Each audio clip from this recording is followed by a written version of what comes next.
Well, folks, welcome back to another episode. Tom and I are going to dive into media pages and press releases and what they should look like on your website. Now, I mentioned before in other podcasts that if you have a subject you want us to cover, please let us know. And this one comes from one of our listeners, Alessandra.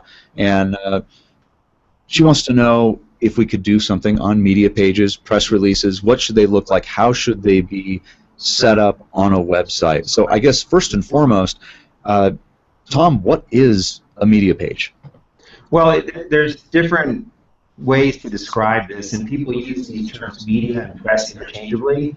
But for the purpose of this podcast, and really for the purpose of your web marketing efforts, think of media as anything that's interactive on your website. A video, an audio, like this podcast, for example, Google Hangouts, an interactive slideshow, a graphic presentation, something animated. It's anything that the user controls and plays to get, an animation or some content back. That's media on the website.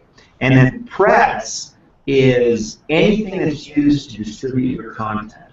And press could be the New York Times or the Wall Street Journal, or it could be a blogger in your industry that's influential, or it could be an association in your industry. The term press used to just be newspapers. You think of newspapers and radio, maybe TV, that was press. Well, now the way that press is looked at has changed a lot because every single person on the planet can be press, right? Somebody can put something on Facebook that goes viral and a million people can see it or read it. Is that press? Well, I think it is. It is press. So when we think about how to use media pages and the press on your website, it starts with your strategy. And this would be under the form of content distribution and traffic generation in your web marketing strategy. And your media pages are where you're going to host this content, media content. And then your press release strategy or your content distribution strategy would be for how do you get content into the hands of your target market through whatever kind of vehicle you can do. So that's kind of a summary of how these two things come together and how they work in the big picture. Now, we'll also be seeing in some websites, and I know I've seen it personally, that you go to pages that are supposed to be for press, and it says media. And I think there's something that you also go back to, talking about press. Stop the press. News. Press was more printed, I think, is where we were before, and media was anything for television. So if you were, in the media, that meant that you were on TV. Is typically where that was, and I know it's changed because more obviously the proliferation of Facebook and people will be able to have blogs, and that now blog is media, being on TV is media, being published is media, and then media is also the videos and everything else on your website. So I know that, and depending on where you go in the country and what city you're in, all of those will be interchangeable. That's true, and the term media itself could be used to describe the internet. The internet is a media or a media.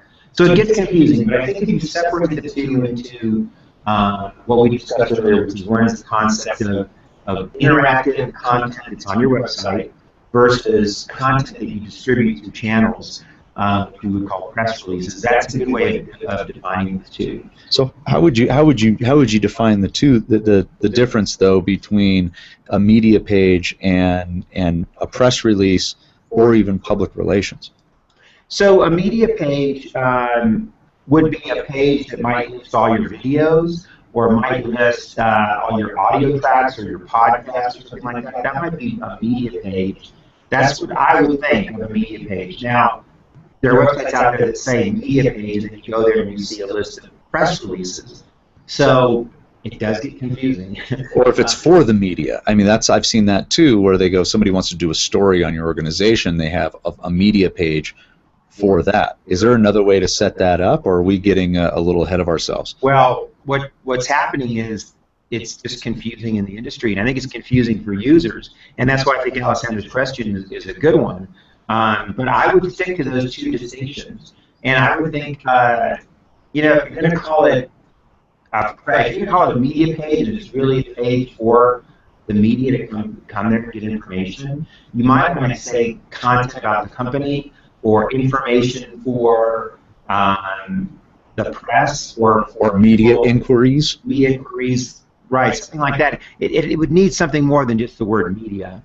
And I think it's also important to understand the difference between your blog posts and the content you're producing for your site and what you're sending out and distributing for others to pick up and distribute to their target markets. That's all part of the strategy as well. And then if you're going to have blog posts, we've talked about blogging quite a bit, that needs to be really about your company, about your marketplace, about what's happening, with a focus on helping the reader. Whereas the press release has to be something that's interesting or new that folks would want to read, folks would want to learn about, or go and get more information about, with a specific twist on something your company is doing. So if you have a new announcement of a new hire, a company move in your location, if you have a new product you're introducing, if it's newsworthy, that's a press release. Whereas a blog can be postings about a variety of subjects that have to do with helping your target market. Now, do we have an example of something that we can show? I think we have one of these that we can pull up here as far as press releases. Absolutely. We have a client, Lather.com. We'll pull up their website, and what they've done to use the press to really highlight them as a company is they have a press page, which we'll show you here. And this press page basically takes a snippet of the cover of the publication, and it puts what product was featured there, and then allows the user to click through on the product and to see how they were featured in PDF. And what's really interesting about this is it builds a ton of brand recognition for the company. It also shows that they're very well known and they have a lot of folks using this product. And it could be that they were just mentioned in a little tiny article as a product review. It could be that they just had a little reference to Lather in there. But regardless of what happened in that publication, it's listed on their press page or their media page, so folks can see kind of how their products are being distributed. And anytime you land content on any publication or website, whatever it might be, you want to make sure that content shows up on your website, like what we're seeing there with Lather.com. I also think that if you do press releases enough, you want to have a section on your website called press releases. And it's in there. You can also use press releases as a foundation for a blog post or for articles. So it really becomes part of promoting not just your website, but links back to your site, which then helps with SEO. And we've talked a lot about SEO. We've talked about how important content is with SEO. We still don't lose sight of the fact that having important links coming back to your site will help your SEO, even though Google now is reporting that they don't give as much popularity to links as they used to in the past. We still think it's important, especially from high-ranking websites like some of the publications we just saw. Now, is it something then when you're going to do a press release then that you do need to be aware of SEO then? Is that what you're saying, is to make sure that you have some of those that search terminology put into your press release? And the key search terms should be in there. In fact, there are companies that do press releases solely for the purpose of SEO, and they submit them to these press releases through websites like prweb.com or pr.com. There's lots of resources there. And once they submit those out, they hope that the links coming back to the site will help for SEO. And then they post the content from the press release on their site. That's part of the press release strategy of what we're talking about. The media strategy is just highlighting, any videos or audio or any content that comes back that mentions your company, along with your own videos and audio and graphics that you produce. So it really is a way to take your user's website experience to another level, to really show them that the site can be much more than just written content. And it's also a way to really build your brand up. One thing I will say, though, about media and the use of media on your website is that people have preferences for media. There are people out there that will not watch any videos on their computer ever. They either work in a cubicle and it's too loud and they do that, or they just don't do it. And there are other folks that prefer to read, other folks that prefer to listen to things like a podcast on their computer. So it's better to give people a variety of media options on your site. So speaking of that, if you have a little bit of a little video, let's say you've got a 3-minute video on your website, and you're worried about people not watching it, should you put a transcription of that video underneath it into that blog post? or do it as a blog post, but here's the video, and then here's the transcription underneath it, so people don't have to click on the video. They can just go right to the text and read the text. I think it's a good idea. In fact, we've just started with this podcast, having 2 versions of the podcast. We do the video and Google Hangouts on air, and we have an audio-only version that's streamed to iTunes. So you have the option of seeing the video or just listening to the audio. I think it's a good way to go. Now, we don't do a full transcript of the podcast, but we probably could. It'd be great for us to go do that. It's a lot of work. But it comes down to the last podcast on growing your team. We need another person for that. That's right. You need another person. That's the thing. I want to take a quick step back here because you keep mentioning press releases and going back, and where's the good place for it? Should it be in the blog, or how separate should you have press releases from the blog?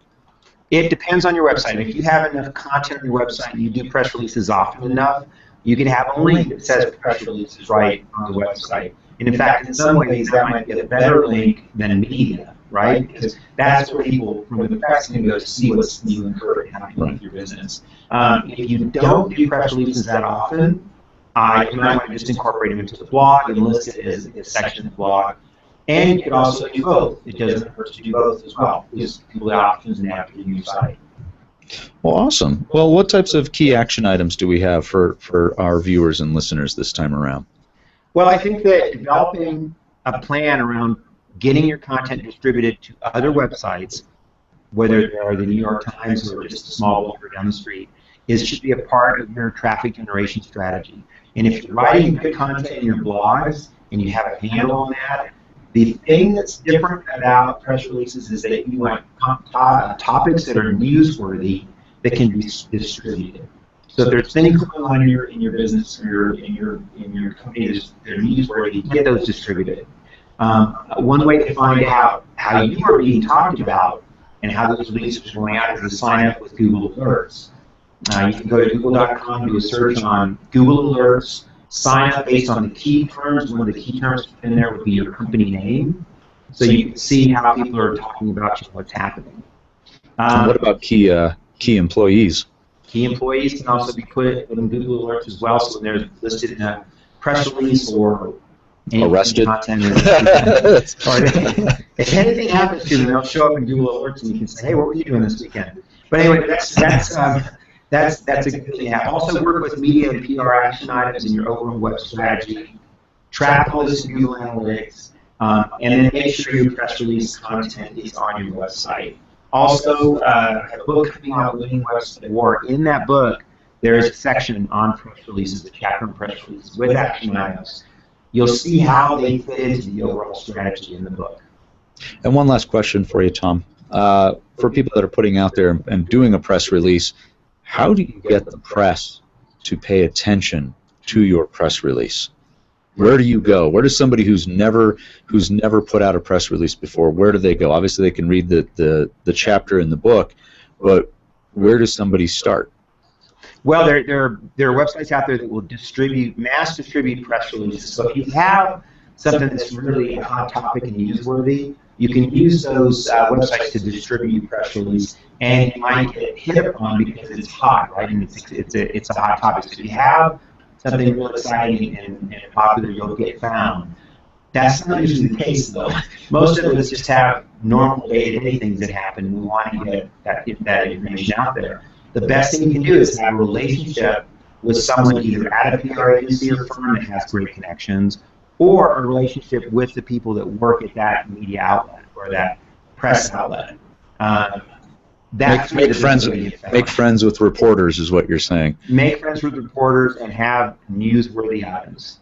Well, fabulous. Folks, thanks for joining us again. And remember, if you want us to talk about a specific subject, make sure you drop us a line at info@intuitivewebsites.com. Thanks so much for joining us.